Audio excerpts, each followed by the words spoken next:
सरल एवं संक्षिप्त ओडिया रचना विश्व एड्स दिवस।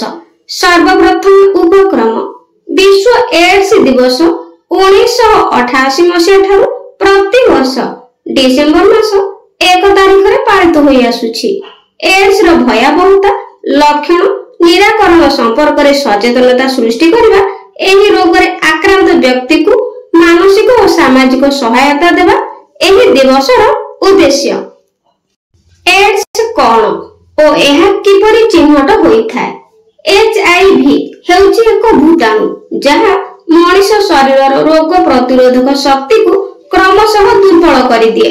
एहार शेष पर्याय को एड्स कुहा जाय। एही रोग परीक्षा पई दुई प्रकार उपाय अछि। एलिजा परीक्षा द्वारा एड्स चिन्हट करा जाय। एहा व्यतीत वेस्टर्न ब्लड रैपिड टेस्ट मध्ये परीक्षा करा जाय।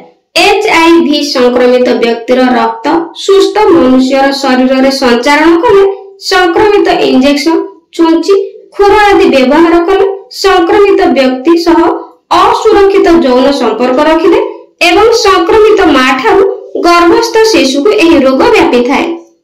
एड्स रो लक्षण एही भाइरस द्वारा आक्रांत हेले शरीर रोग प्रतिरोधक शक्ति कमी जाए। फल रोग सह लड़ीबार क्षमता हराई मनुष्य मृत्यु मुखरे पड़े। अधिक दिन धरी ज्वर काश झाड़ा ओजन कमिबा आदि लक्षण देखादेले डाक्तर को परामर्श आवश्यक पड़ी थाए।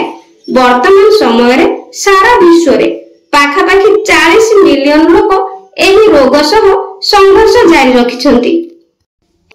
एड्स निराकरण उपाय कथारे अछि prevention is better than cure. केवल सचेतना माध्यम रे ही एही रोगर पक्षछेदन संभव। युवक माने ही समाजर मेरुदंड। एही रोगर मुकाबिला करिबार युवक मानकर बड़ दायित्व रहिछि। एचआईवी संक्रमित व्यक्ति को घृणा न करी सेମାନଙ୍କୁ सहानुभूति देबा उचित। वर्तमान समय रे उन्नत मानर चिकित्सा उपलब्ध हेउछि जहा सहाय्य रे एचआईवी संक्रमित लोक माने मध्ये साधारण जीवन यापन करूछंती। एही सूचना समस्त पाखरे पहुंचाइबा दरकार। उपसंहार वा शेष कथा एड्स आक्रांत व्यक्ति को घृणा न करी रोग ठारू दूरे रहबा हेउछि समस्त निमंते आजिर बड़ आह्वान।